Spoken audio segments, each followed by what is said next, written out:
Good morning students. राजकीय महाविद्यालय फलौदी के यूट्यूब चैनल पर आपका पुनः स्वागत है। पिछले वीडियो में हमने प्रोटोजोआ के सामान्य लक्षण और वर्गीकरण का अध्ययन किया था। आज हम संघ पोरीफेरा के सामान्य लक्षण व वर्गीकरण का अध्ययन करेंगे। जैसा कि आपको बताया गया है, एनिमल जगत को हम नंबर ऑफ सेल्स के आधार पर दो उप जगत में डिवाइड कर सकते हैं। पहला प्रोटोजोआ और दूसरा मेटाजोआ। प्रोटोजोआ के बारे में मैं आपको पढ़ा चुका हूँ। इसके अंदर जितने भी यूनिसेल्युलर यानी एक कोशिकीय जीव है उनको रखा जाता है और मेटाजोआ के अंदर बहुकोशिकीय जीवों को रखा जाता है। ये नंबर ऑफ सेल्स यानी कोशिका की संख्या के आधार पर हम एनिमल जगत को दो उप जगत में डिवाइड करते हैं। इस उप जगत में एक फाइलम आता है सेम प्रोटोजोआ और मेटाजोआ में बाकी अन्य सारे फाइलम आते हैं। जब हम पोरीफेरा की बात करते हैं तो पोरीफेरा कौन से उपजगत का पार्ट है? मेटाजोआ। ये चीज़ आपको ध्यान रखनी है। अब हम बात करते हैं पोरीफेरा शब्द का शाब्दिक अर्थ। पोरीफेरा शब्द का शाब्दिक अर्थ क्या होता है? पोरी फेरा यानी पोरी का मतलब होता है पोर या छिद्र। पोरस से बना है और जिसका अर्थ है छिद्र। और फेरा, फेरा यानी फेरो से बना है जिसका अर्थ है टू बियर यानी धारण करना। इसका मतलब वे जंतु जिनके अंदर छिद्र पाए जाते हैं, जिनकी बॉडी वो क्या होती है, छिद्रित होती है, उनको हम क्या कहते हैं? पोरीफेरा। आज के वीडियो में हम पोरीफेरा के सामान्य लक्षण, वर्गीकरण आदि का अध्ययन करेंगे। यदि सामान्य परिचय की बात करें, पोरीफेरा या स्पंज भी हम इनको कहते हैं। सामान्य नाम की बात करें तो इसको हम स्पंज भी कहते हैं। ये किसकी एक उपजगत मेटाजोआ की शाखा है और पैराजोआ के अंदर ये आते हैं। ये मैं आपको पिछले वीडियो में बता चुका हूँ। ये कोई इम्पोर्टेंट नहीं है। पोरीफेरा शब्द किसने दिया है ये आप ध्यान रख सकते हो। रॉबर्ट ने पोरीफेरा शब्द दिया है।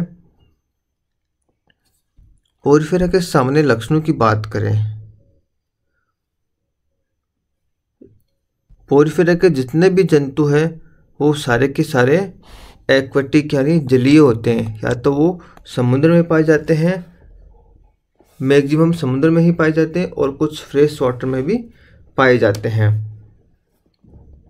ज़्यादातर समुद्री होती है, समुद्री या मेराइन। मेराइन का मतलब लवणीय, और कुछ होते हैं अलवणीय यानी फ्रेश वाटर, स्वच्छ, जिसमें क्या आ सकते हैं? तालाब है, झील है, झरना है। ये सारे अलवणीय जल होते हैं। स्थानबद्ध रहते हैं, मैक्सिमम एकल भी हो सकते हैं और कॉलोनियल भी हो सकते हैं। समिति की बात करें तो समिति किस प्रकार की होती है? समिति या तो रेडियल होती है, अरीय समिति होती है, या फिर शरीर असमित प्रकार का होता है। बहुकोशिकीय प्राणी है। शारीरिक संगठन की बात करें तो कोशिकीय स्तर का पाया जाता है यानी सेल्यूलर लेवल। कौन सा होता है? Body of organization cellular level यानी स्पष्ट ऊतकों का अभाव होता है। टिश्यू बनते तो है लेकिन वो स्पष्ट नहीं होते, यानी उनमें कार्य विभाजन नहीं होता है। ग्रुप बना के रहते तो है लेकिन स्पष्ट विभाजन नहीं है।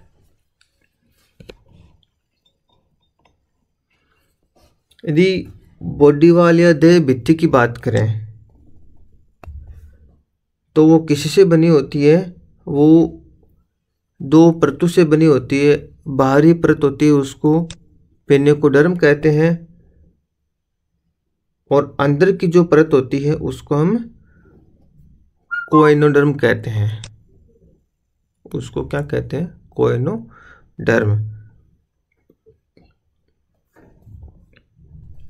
पेनिकोडर्म की बात करें तो ये डर्मल एपिथेलियल होती है।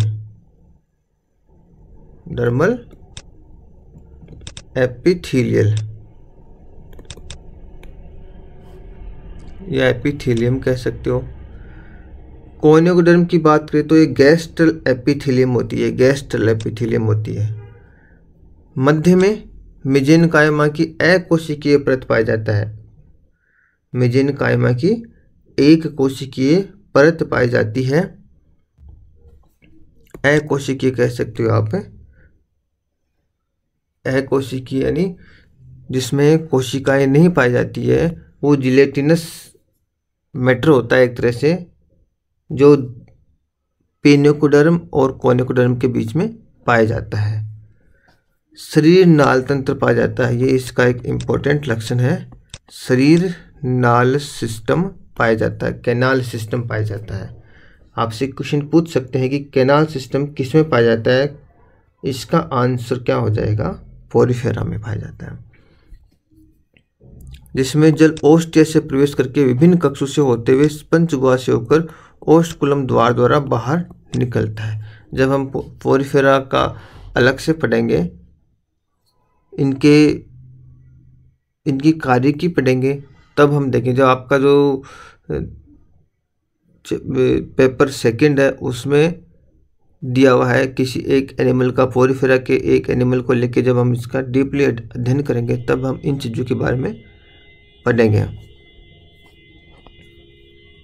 पोरिफेरा प्राणियों के शरीर कंटिकाओं से स्पंजीन तंतु का बना होता है। स्पंजीन तंतु माने सॉफ्ट तंतु होते हैं, उनसे शरीर कंटिकाओं के स्पंजीन तंतु से कंटिकाएं पाई जाती है, जो किससे बना होता है? स्पंजीन तंतु की बनी होती है, उससे पूरा का पूरा शरीर बना होता है। कंटिका यानी स्पिक्यूल्स, इंग्लिश में कहे तो स्पिक्यूल्स। ये यहाँ से मिस, ये थोड़ी सी मीनिंग से गलत लिखी हुई है, स्पिक्यूल्स।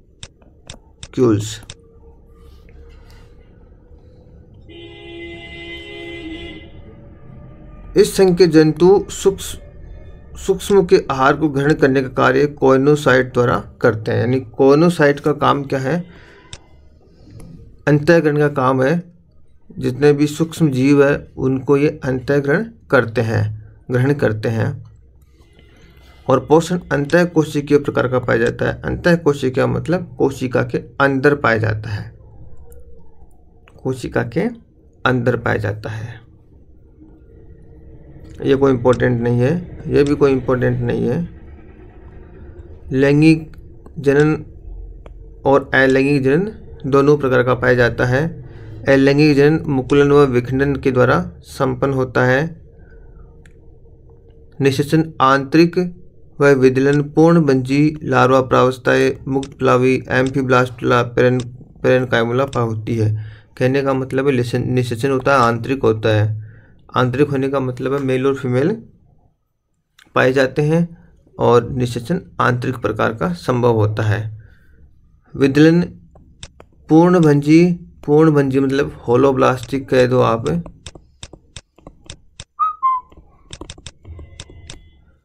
होलोब्लास्टिक जैसे ये कोई है, एग है, यदि इसमें विदलन हुआ तो दो बराबर बराबर खंड बन गए, फिर विदलन हुआ, फिर चार खंड बन गए। ये क्या हो गया? ये पूर्ण भंजी, इसको पूर्ण भंजी कहते हैं। लार्वा प्रावस्थाएं पाई जा सकती है। एम्फीब्लास्टुला लार्वा अवस्था होती है, या पेरेनकाइमुला ये लार्वा अवस्थाएं होती है। ये मुक्त प्लावी होती है, फ्री स्विमिंग करते हैं।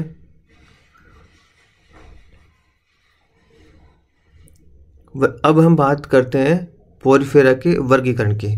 वर्गीकरण की बात करें, पोरिफेरा को 3 क्लास में डिवाइड किया गया। आपके सिलेबस के अकॉर्डिंग, पेपर के सिलेबस के अकॉर्डिंग आपको क्लासों तक ही याद रखना है, कुछ कुछ के आप सब क्लास याद रख सकते हो।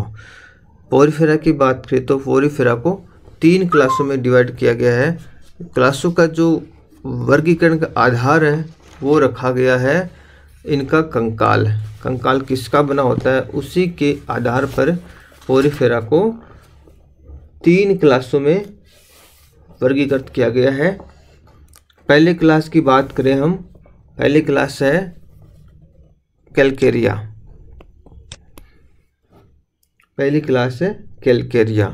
कैलकेरिया की हम बात करें, कैलकेरिया किससे बना हुआ है, ये बना हुआ है कैलकेरियस से बना हुआ है। कैलकेरियस का मतलब लिमी, या हम ऐसे कह सकते हैं कि ये जो इसका कंकाल तंत्र है वो कैल्शियम का बना होता है। कैलकेरियस स्पिक्यूल या कैलकेरियस कंटिकाओं का बना होता है।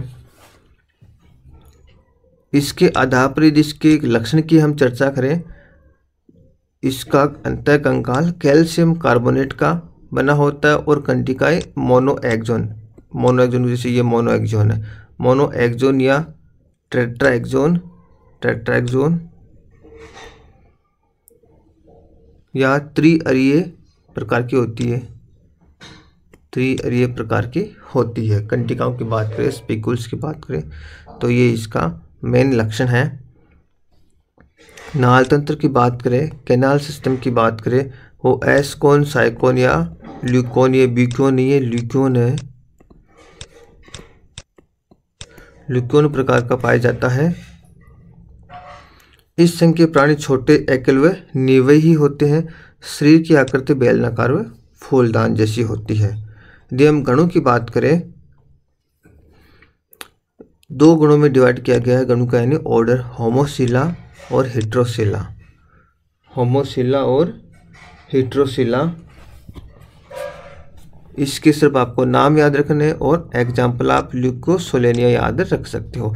हेट्रोसिला में आप साइकोन ध्यान रख सकते हो। ये कुछ इम्पोर्टेंट एग्जाम्पल है। दूसरे गण की बात करें, दूसरे वर्ग की बात करें पोरिफेरा के, तो वो कौन सा है, हेक्साक्टिनिलेडा। हेक्साक्टिनिलेडा इस वर्ग के स्पंज को ग्लास स्पॉन्ज भी कहते हैं। क्या कहते हैं, ग्लास स्पॉन्ज भी कहते हैं। हेक्साक्टिनिलेडा नाम क्यों दिया गया है, क्योंकि स्पिक्यूल्स की संख्या इसमें कितनी पाई जाती है, 6 पाई जाती है। कितनी पाई जाती है, 6 पाई जाती है। 6 भुजाओं युक्त त्रिअरीय ट्राइएक्सोन पाई जाती है। अंतः कंकाल किसका बना होता है, सिलिकेस स्पिक्यूल्स का बना होता है, सिलिका का बना होता है। पहले वाले वर्ग की बात कर रहे थे हम कैलकेरिया की, वहाँ पर कैल्शियम कार्बोनेट का बना होता है और यहाँ पर सिलिशियस स्पिक्यूल्स या सिलिका कंटिकाओं का बना होता है। स्पंज के नाल तंत्र की बात करें तो नाल तंत्र साइकोन प्रकार का होता है, ये ध्यान रख सकते हो।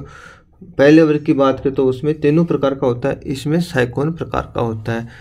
हेक्साक्टिनिलेडा को 2 गणों में डिवाइड किया गया है, हेक्सास्टिफोरा और एम्फीडिस्कोफोरा, नाम याद रख सकते हो। एग्जाम्पल के रूप में यूप्लेक्टेला नाम यहाँ पे याद रख सकते हो। तीसरी क्लास है डेमोस्पंजी। डेमोस्पंजी की बात करें, स्पंजी शब्द जो सॉफ्ट होते हैं उनके लिए यूज किया जाता है। डेमोस्पंजी, डेमोज शब्द है वो फ्रेम के लिए यूज होता है। स्पंजी स्पॉन्ज होते हैं तो फ्रेम स्पॉन्ज के लिए इसको यूज करते हैं हम। इसके जो अधिकांश प्राणी है वो समुद्रवासी होते हैं, कुछ अलवणीयवासी भी होते हैं। इस वर्ग के सदस्यों में अंतःकंकाल स्पंजी तंतु का भी हो सकता है या सिलिकामय कंटिकाओं आदि का हो सकता है, अथवा स्पंजी तंतु का अभाव भी हो सकता है। इनको फिर आगे चलकर हम सब क्लास में डिवाइड करते हैं, उपवर्ग में डिवाइड करते हैं। 3 सब क्लास में डिवाइड किया गया है। टेट्राक्टिनिलिडा, जिसका एग्जाम्पल के रूप में आप ऑस्ट्रेला ध्यान में रख सकते हो। दूसरी सब क्लास है या उपवर्ग है मोनैक्सोनिलिडा। इसको कई गणों में डिवाइड किया गया है, उतना आपको ध्यान में रखना है। अधिकांश समुद्री उथले जल व गहरे जल तक कुछ अलवणीय जलवासी होते हैं, और सेम चीज़ें है, ज़्यादा इसमें आपको मातापची नहीं करनी है। तीसरे उपवर्ग की बात करें केरेटोसा, एग्जाम्पल के रूप में आप ध्यान रख सकते हो। दूसरे उपवर्ग के लिए स्पॉन्जिला या क्लायोना, ये 2 एग्जाम्पल है, इसको आप याद रख सकते हो, ये इंपॉर्टेंट है। स्पॉन्जिला का क्लासिफिकेशन पूछा जाए तब आपको इसका ध्यान रखना है। केराटोसा की बात करें, इसमें सिलिकामय कंटिकाओं का अभाव होता है, वह स्पंजिल तंतु का जाल होता है। इन्हें श्रृंगी स्पंज भी कहते हैं। केराटिन शब्द, ये केराटिन शब्द से बना हुआ है। केराटिन का मतलब बाल या केराटिन जो प्रोटीन होती है, यानी श्रृंगार से संबंधित ये चीजें हैं। एग्जाम्पल के रूप में देखें तो यूस्पोंजिया, हिपोस्पोंजिया। यहाँ से एक क्वेश्चन पूछ लेते हैं। यहाँ से आप देखो, बाथ स्पॉन्ज दिया हुआ है common name, bath sponge common कौन सा, यूस्पोंजिया है। हॉर्स स्पॉन्ज कौन सा है, हिपोस्पोंजिया। ये हॉर्स है, स्पेलिंग मिस्टेक हो रही है यहाँ पे। तीसरा है फिलोस्पोंजिया या लीफ स्पॉन्ज। यहाँ से एक छोटा क्वेश्चन पूछा जा सकता है। यहाँ पर ये वही आउटलाइन दी गई है पोरिफेरा की, और एक 2 एग्जाम्पल दिए गए, इसको भी आप ध्यान रख सकते हो। तो ये पोरिफेरा का, इससे ज़्यादा पोरिफेरा में से क्वेश्चन नहीं आएंगे। पोरिफेरा के सामान्य लक्षण और वर्गीकरण की एक आउटलाइन आपके एग्जाम में आएगी, इससे ज़्यादा नहीं पूछते हैं। तो ये आपको इतना ध्यान याद रखना है। अगले वीडियो में हम अगले फाइलम की हम बात करेंगे। धन्यवाद।